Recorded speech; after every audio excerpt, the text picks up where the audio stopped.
May 8, 2018. It was mid-afternoon on a Thursday in 2010 and Sam Anderson was waking up to a familiar sensation, a punishing hangover. He'd been bartending at the Goldbar in Manhattan until 6 a.m.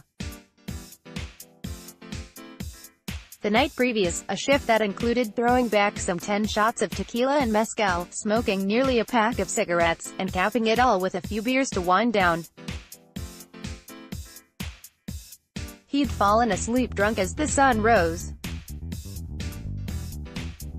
At least on this day, the warm summer sun was still high in the sky. With Anderson's schedule, it wasn't uncommon for him to get out of bed after dark.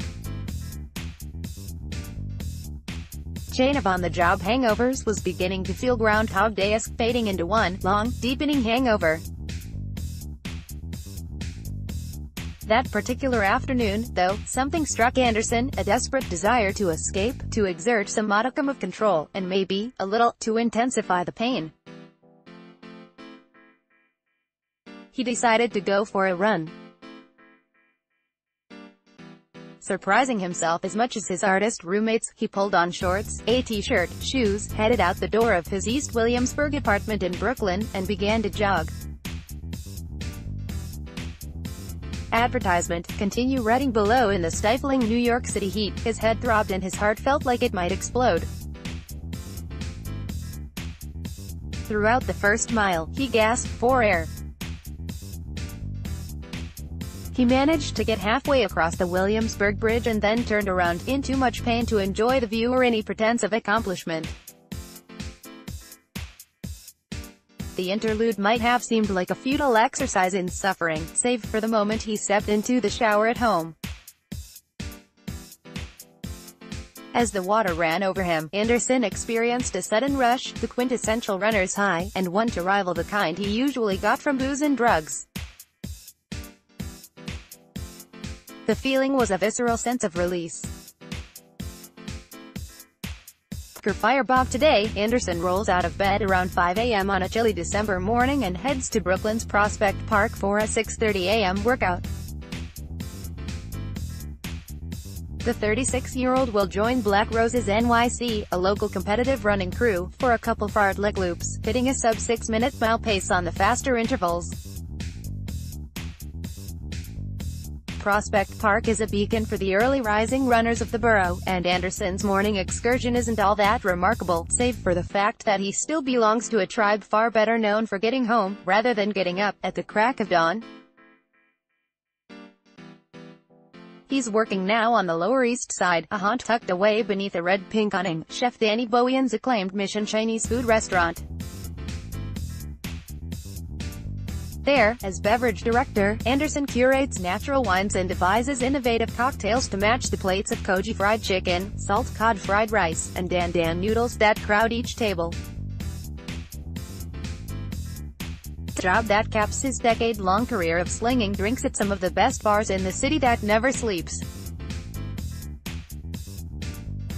When he's not pouring a glass of biodynamic burgundy tableside, you'll likely find him running, and doing so with a radical passion and spiritual intensity that has helped inspire a minor sea change in the lifestyle habits of New York City's service industry.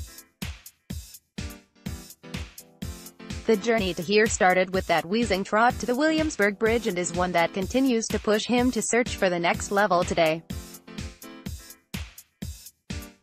Standing in Prospect Park and cutting a tall and wiry silhouette aside the 3.36-mile park loop, Anderson catches his breath from the fartleks, and smiles. It feels really good to be reeling off workouts like that in mid-December.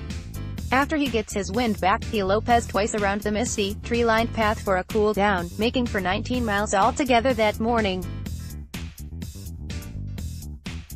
The mileage is standard for Anderson these days. Last November, in the New York City Marathon, he set a new PR of 3:04, an impressive achievement for a cube dweller, let alone someone who regularly puts an 11-hour workday on his feet. Advertisement. Continue reading below. Even 4 years into this commitment to running, acquaintances and friends sometimes have difficulty squaring the ultra-fit, locked-in Sam with the darker, wilder Sam they knew 8 or 9 years ago. Old Sam was a paragon of the bar world's excesses, a chain-smoking, alcohol-swilling, coke-sniffing whirling dervish.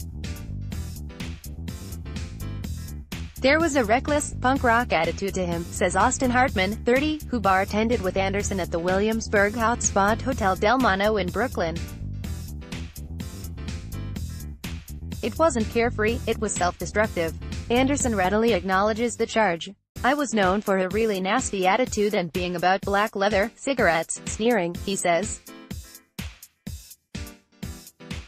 That's what happens when you're hungover every day for 12 years. Parker Firebach Sam Anderson was born in Fullerton, California, in what he describes as a fundamentalist Christian cult. His parents, ex-hippies, subscribed to a harshly apocalyptic worldview in which the Antichrist might arrive any day to savage the earth.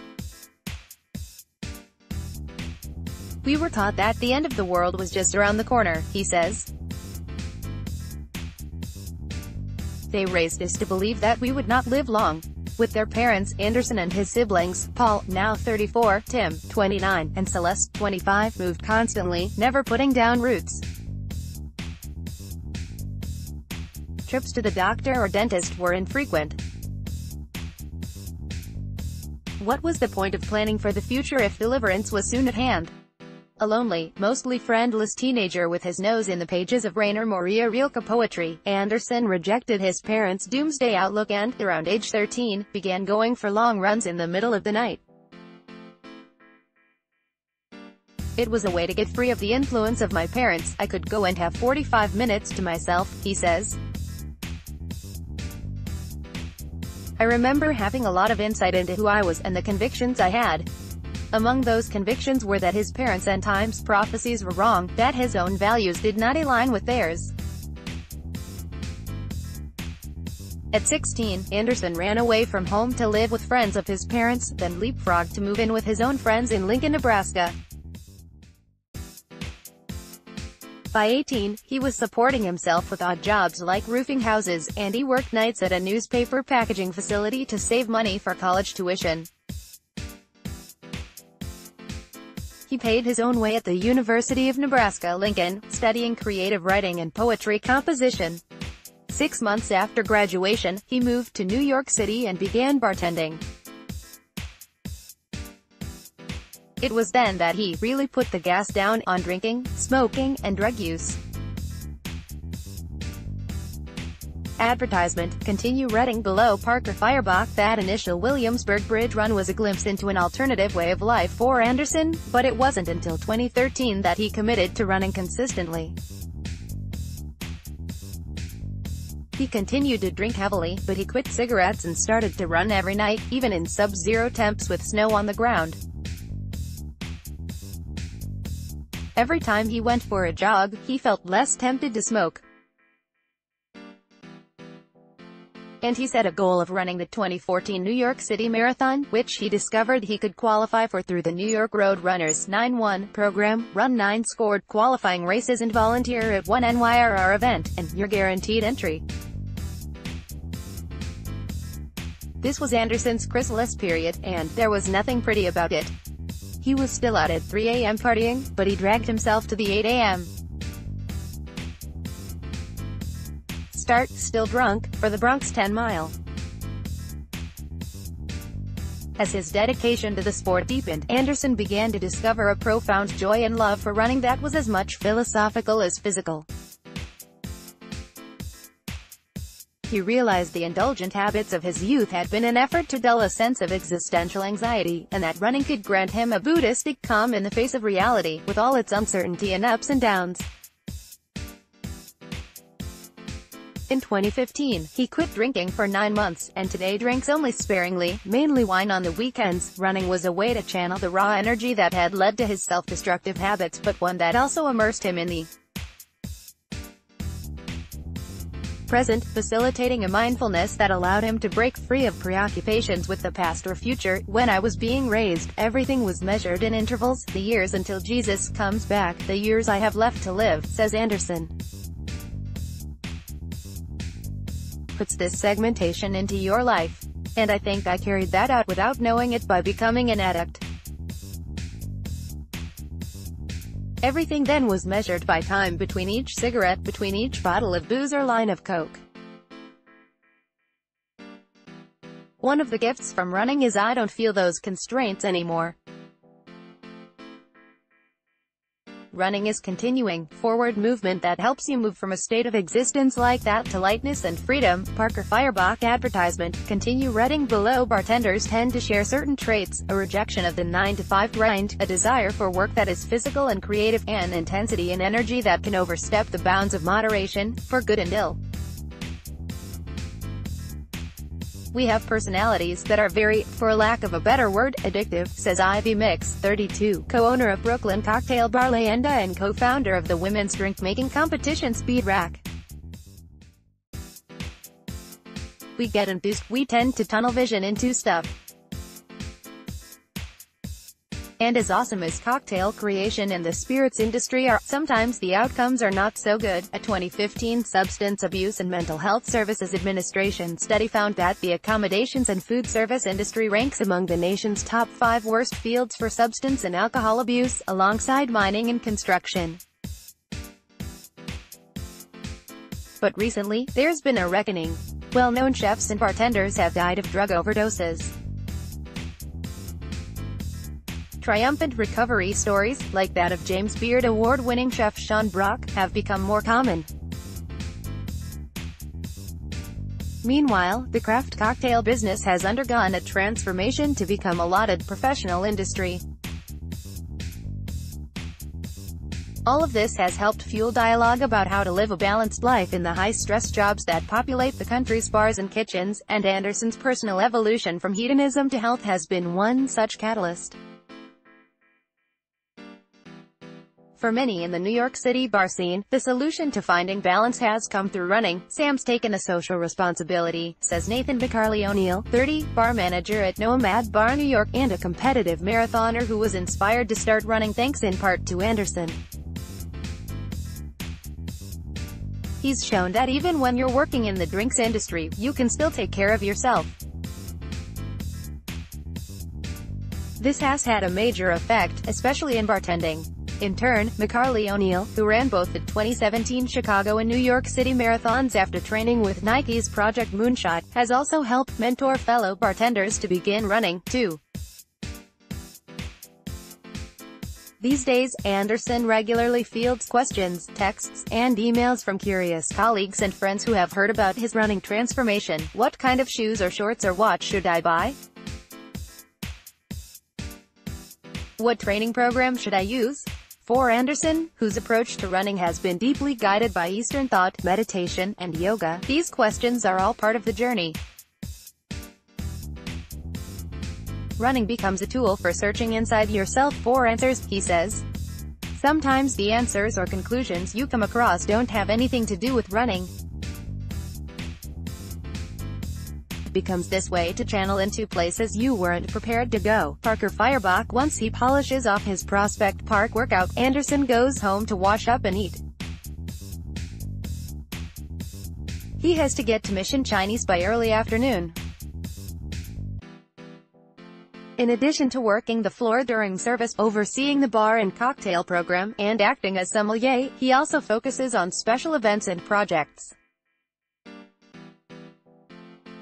The week previous, he and girlfriend Taylor Patterson, founder of floral design studio Fox Fodder Farm, created a trippy floral installment for magazine Bon Appetit's holiday party, and Anderson curated the drinks.